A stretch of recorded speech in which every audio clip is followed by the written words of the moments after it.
On Monday this week, the International Energy Agency made history. For the first time ever, 32 member countries agreed to release 400 million barrels of strategic oil reserves into the global market, more than double the previous record release in 2022 during the Russia-Ukraine war. The move was designed to crash oil prices, to signal to traders that the world's richest economies had the firepower to fight an energy shock. Brent crude briefly dipped to $83 a barrel. Then, within hours, it was back at $90. By the time you're watching this, it has crossed $100 a barrel again, the first time since 2022, the largest strategic reserve release in human history. And it failed in under 24 hours. Here is the simple math that market analysts, oil traders, and energy economists all agree on, but governments don't want to say out loud. The problem: the Strait of Hormuz blockade has removed 11 to 16 million barrels per day from global supply. Every day? That's the daily shortfall according to both Citigroup and JPMorgan Chase estimates. The solution: 400 million barrels released into the market. Sounds big, until you do the division. 400 million divided by 16 million per day equals 25 days of coverage, if all the oil entered the market instantly. But it doesn't enter instantly. The IEA hasn't released a unified timeline. Private commodity trader estimates suggest the actual market entry rate is between 1.2 million and 4 million barrels per day, because reserves need to be bid, contracted, delivered, and transported. JPMorgan's head of global commodity strategy was even more blunt. The coordinated G7 release rate caps at a maximum of 1.2 million barrels per day. At that pace, releasing 400 million barrels would take almost a year. Meanwhile, the daily supply gap is 16 million barrels. Every single day? This isn't a supply problem that a reserve release can solve. This is a logistics problem born from the closure of a 33-kilometer channel called the Strait of Hormuz. The United States, contributing 172 million barrels, the largest single national share, has a storage problem of its own. The U.S. Strategic Petroleum Reserve currently holds approximately 415 million barrels. That sounds like a lot, but the maximum capacity is closer to 700 million barrels. Why the gap? Because the U.S. already emptied 180 million barrels in 2022 following the Russia-Ukraine conflict, and those reserves were never fully replenished. The realistic sustainable release rate is only 1.4 to 2.1 million barrels per day. During the 2022 release, the actual rate never exceeded 1.1 million barrels per day.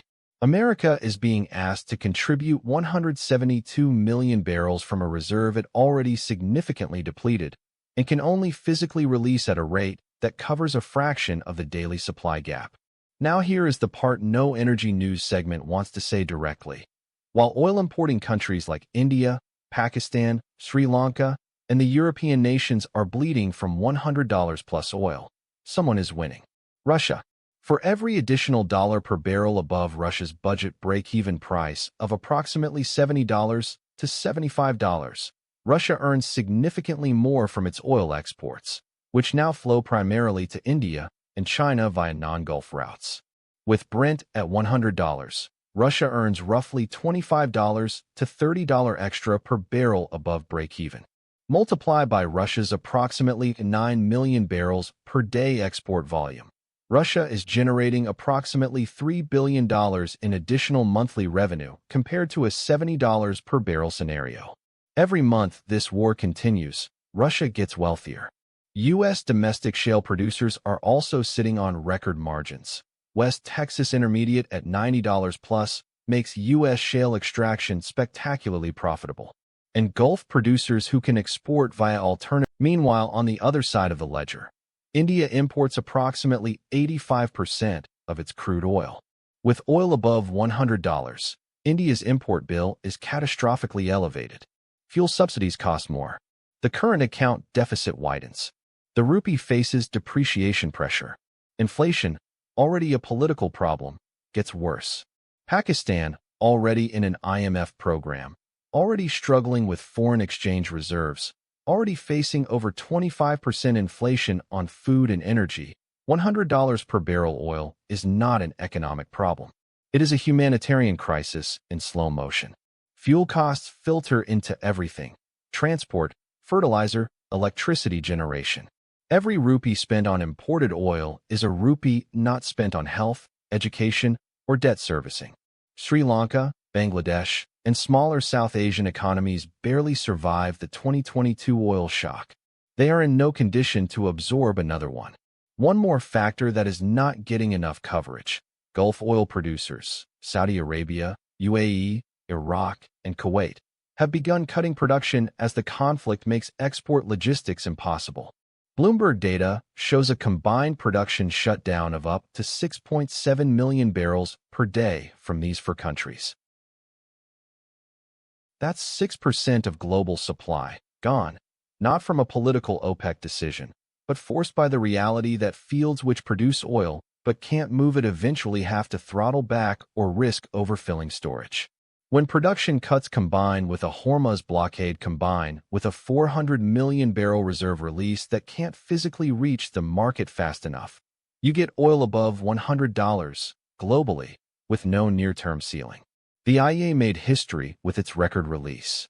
Markets shrugged and pushed prices back above $100. Because here's the truth: no strategic reserve release in the world can substitute for 35 ships a day passing safely through 33 kilometers of Iranian-controlled water. Until the Strait of Hormuz reopens, either through ceasefire, military victory, or diplomatic breakthrough, oil will stay elevated. Russia will keep banking. U.S. shale producers will keep profiting. And India, Pakistan, Sri Lanka, and the world's most vulnerable import-dependent economies will keep paying. The war in the Gulf is not just a military tragedy. It's a global tax, collected by the barrel, paid by the poorest.